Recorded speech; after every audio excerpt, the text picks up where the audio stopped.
Hello and welcome back. Today we've got another £200 worth of 10p's that we're going to have a hunt through, looking for those elusive little alphabet 10p's. We want some 2019 ones ideally. We've never filled a 2019 book. We have got A, C, D, E, F, G, H, I, J, K, L and M, N, O, R, T, U, V and X. So that's what, 3, 6, 7 to go, and then we finally finished our first 2019 book, which would be very, very cool. So the 2019s ended up with such low mintages, they're so hard to find out in circulation. I started a second 2018 book, which is all but 2 coins complete. We need H for Houses of Parliament, and we need T for the drink tea. And then that is book number 2 of the 2018s complete. So let's get into these bags and see what we find. Okay, so we're going to get into some of the comments left on my videos whilst the 10p hunt goes on. First comment comes from Peter M, who says, would anyone know why most shops refuse the Scottish £5 Clydesdale notes, but when given our change as a customer, it's expected of us to receive one? Also, banks who quite clearly, from my experience in many shops, who give out dependency coins such as Channel Islands, Gibraltar, etc. We can't spend them, but they issue them to you. For coin collectors like myself, it's not a huge problem, just curious, that's all. In terms of Scottish money, again, I have worked in retail and I've worked in a bank as well, so I can comment on my previous experience there. It's just a case of not being familiar with them, not seeing them that often, so many rogues trying to diddle you out of money with fake notes and whatever. If you're not familiar with them, it's always worth double checking. That's what I always had to do when I worked in retail, and when I worked at the bank, if we had some, I don't know, Jersey banknotes come in, we'd always have to double check that they were legitimate to make sure no one was trying to pull the wool over our eyes. But I must say, whenever I worked in retail or the bank, I would never give out those notes. They would all be sent off to wherever they got sent off to. The coins, I think it's just the case that you don't keep an eye on, you don't examine every coin as it comes in the till, unless you're a coin collector looking for interesting stuff. But yeah, we shouldn't find them in the UK change because they're not, I think, not technically legal tender, but they're so similar and so hard to notice the difference. If you're not examining the coins, then it's easy for one or two to slip through. Artandi says, I'd written this episode off in advance thinking that the thumbnail was alluding to one of your own bunnies. It was the thumbnail of a Benjamin Buddy 50p coin hunt. But it turns out to be the most elusive of bunnies, a rotation error. You so doubted its existence you could call it the unicorn bunny. Well done, boy. So yeah, I must admit, I knew the rotation error was real. It was just an ongoing joke because my good friend and fellow coin tuber, who gets a shout out in every one of these 10p Q&A videos it seems, was obsessed with that. I kept telling it wasn't real. It was a cheap Chinese knockoff, and they kept saying it's not real until I find one. So yeah, it was a bit of a joke, but I didn't realise that some people actually believe me. So my apologies to those who also, who legitimately didn't believe in its existence, and apologies to those that would get annoyed every time I said it was fake in the comments. But yeah, it was just all a bit of good fun, and now that I've got one, it's very cool. Matilda Harper says, hello, do you have a Paddington at the Palace with the die error? Would it be worth more money?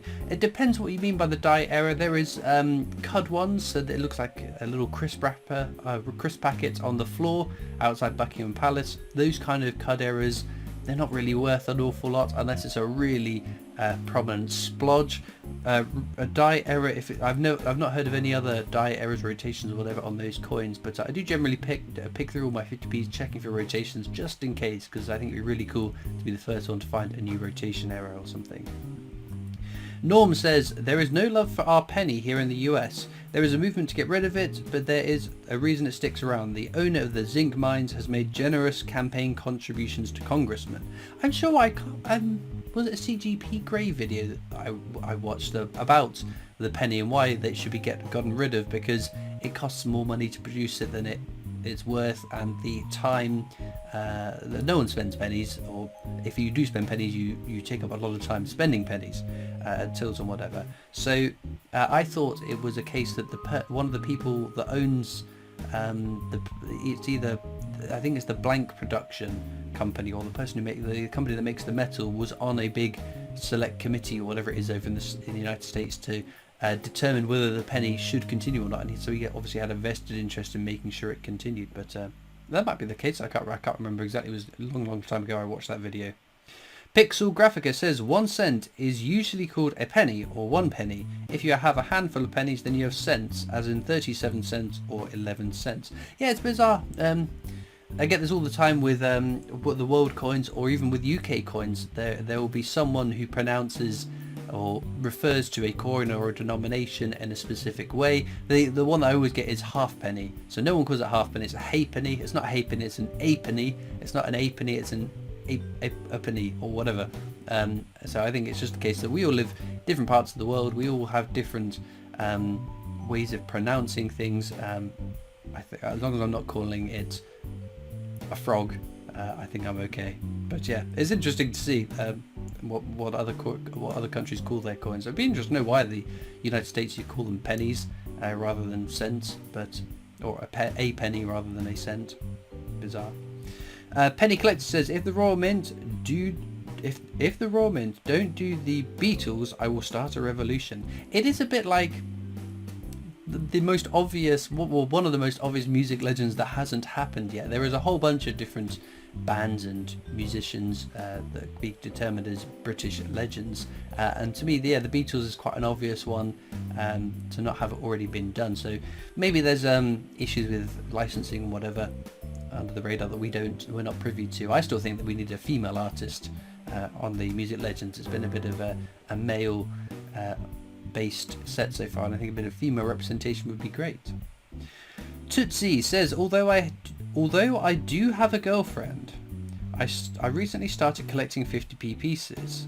Although I do have a girlfriend, I recently started collecting 50p pieces. I think there's someone with an imaginary girlfriend. I have had at least 2 Kew Gardens, 1 passed through my fingers, which I now regret, and you've got 2 imaginary Kew Gardens as well. Fantastic.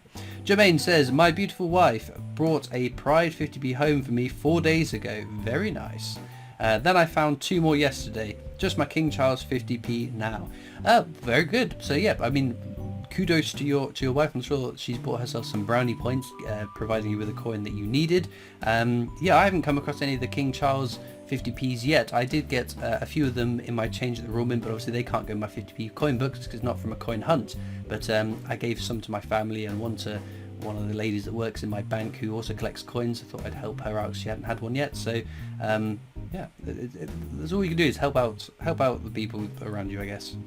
Utterly Amazing says, would you rather have a Q or a Frankenstein £2 or find a silver proof in a coin hunt? That is such a hard question to answer, because no one's going to say no to finding a Kew Gardens. I didn't find one all the way through 2022, or 2020 Q as I unfortunately called it. I would love to find a Frankenstein £2 coin. It being my favourite coin full stop, being an NIFC, which I've only ever found one £2 NIFC, that would be very cool. Finding a silver proof though, holy Toledo, could you imagine that? I guess, yeah, it's 3 very amazing things, and I'm conscious that my 50p coin book is getting more and more complete, and Kew Gardens is the big red flag that I have a fear that I might get stuck on. So as much as I would love to add a Kew Gardens into that book and not be stuck on that one, can I go for a silver proof Frankenstein? That would be unbelievable. That would be arguably one of the best coins I've ever found. Good question though, that's a tricky one. I want to know what you guys in the comments would say to that.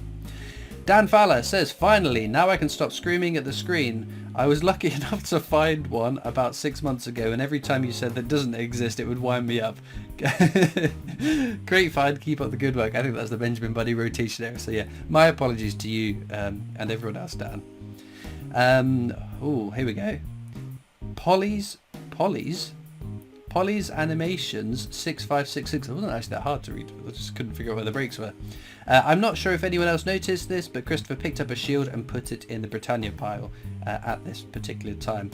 Yeah, so I noticed that because I was flipping through the coins, and that was a 2008 shield. So I was going through my Britannias, checking the dates on them, and obviously I just look at the obverse when I'm checking the dates, and then when I turned them over, I was like, why is there a shield in there? So I twigged that I must have put the shield in the Britannia pile. So that was a bad hunt, because I remember all my piles of coins fell over and it was all over the place, so quite frustrating. Jenny Cable 3164 says, how can you tell a forgery? And it's on a £2 coin hunt video. We'll end off on this comment then. There's a couple of things. After having handled and gone through so many coins, if you look through 250 £2 coins or £500 worth of coins, a bad fake stands out a mile. Sometimes it's the coloration and it's sort of like, ooh, that doesn't look quite right. Sometimes it's the detailing, especially in the Queen's hair, it gets missed a lot.